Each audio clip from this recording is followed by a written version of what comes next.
Beccles in Suffolk. Go ahead, James. Thanks for hanging on. Hi, George. Good to talk to you. And you, my friend. I couldn't disagree with you more over Iran, though. Okay. There's several options on the table, and the only real feasible option is a strategic strike against the nuclear HQ in Just explain Iran. to people what you mean by strategic strike, James, in real human terms.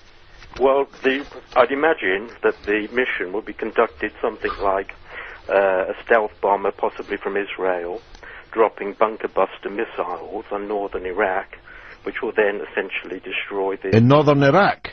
In northern Iran, sorry, which will then destroy the nuclear sites in north. But Iran's nuclear strikes are more than 80 in number and scattered throughout the country. They're scattered throughout the country, but there is intelligence as to where they would be. Would that be the kind of intelligence that told us there were weapons of mass destruction in Iraq? Well, there would be no grounds for a strike on northern Iran unless there was good grounds to believe that there were nuclear installations there. But we were told that there were good grounds for believing that the Iraqis had weapons of mass destruction, and that turned out, however good the grounds for suspecting, to be absolute balderdash. But you're talking there about an invasion which led to regime change. No. I'm just dealing, first of all, James, with the issue of intelligence. You're telling me that this will be done, and the anodyne, or if you'll forgive me saying so, Orwellian phrase that you used, was a strategic strike, which is, of course, code for large amounts of high explosives raining down on people's heads. Now, you say you know where Iran's nuclear facilities are, although you didn't appear to know that they're more than 80 in number, and they're not in northern Iran, they're all over Iran. And then you tell me that that would be the target because of intelligence. Now, I'm sorry, James, but there will be people listening to this who don't know whether to laugh or cry at somebody like you, an intelligent man, coming on and repeating the mantra about intelligence when you know what you know now about the intelligence that led us into the disaster in Iraq, James. If I can answer that, George. Of course. If you're suggesting that there's going to be a full military invasion of Iran... No, I'm not suggesting that. James, I'm not suggesting that. But what I'm telling you, and I promise you on this, and I hope you never have to phone me up and say that I was right. I'm promising you this.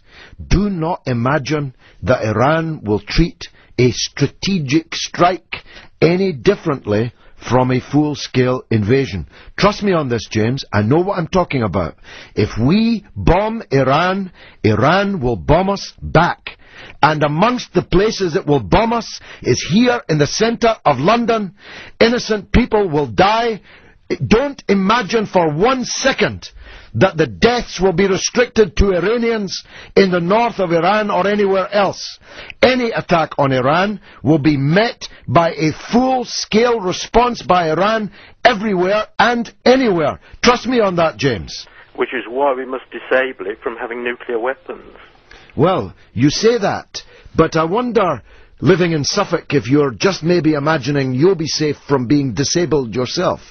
But let me tell you, as someone who lives in London, who represents 100,000 souls in London, who lost constituents the last time an underground train blew up, let me tell you, there'll be a lot of disabled people in London in return for your disablement of Iran's nuclear power plants, which are absolutely legal, which they have as much right to develop as we do, and any attempt to bomb Iran, which you're attempting to sanitize with all your military talk, any attempt to bomb Iran will not be one strategic strike on one place in the north of Iran. It will have to be hundreds of strategic strikes on more than 80 places, even if it's only restricted to the nuclear plants. And there's every reason to believe, in the wake of the American statement, criminalizing, making terrorists of the Revolutionary Guard in Iran,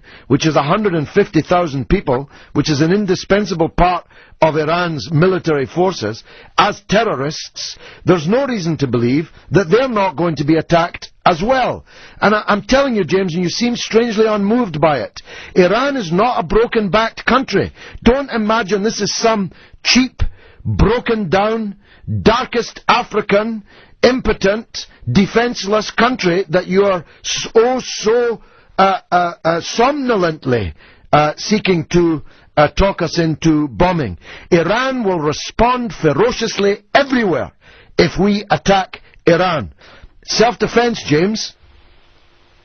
The real nightmare scenario is the prospect of mullahs in Iran having weapons. Well, tell me, James, why is that more of a nightmare scenario than Ariel Sharon having hundreds of nuclear weapons? Or George Bush having thousands of nuclear weapons? Or General Musharraf, who's one bullet away from Islamic revolution in Pakistan, having nuclear weapons?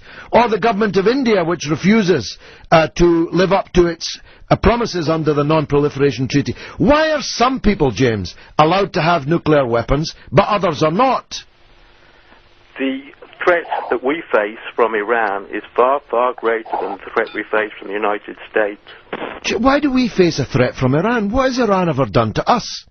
Iran hasn't invaded another country in more than 300 years. And 300 Spartans saw them off.